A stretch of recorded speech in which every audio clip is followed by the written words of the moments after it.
Hello guys, magluluto tayo ng buttered shrimp. Meron akong biniling 1/4 lang. Okay na to sa amin kasi tatlo lang naman kami para sa aming pananghalian. Ayan, iginisa ko na sa butter at saka sa bawang. Halu-haluin lang. At next nyan is yung ating mais. Nilaga ko na yan kanina, luto na. At yung oyster sauce, lagyan natin ng konting oyster sauce para masarap.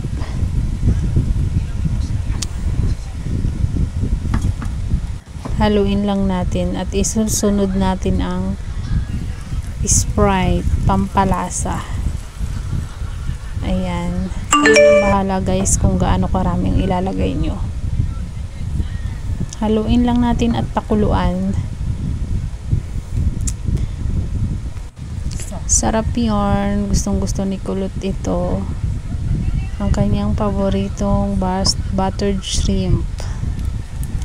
At lagyan na din natin ng seasonings.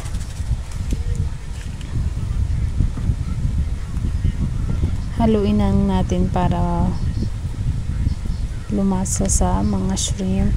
Lagyan din natin ng asin. Kumukulo na guys. Tsaran, kain na na.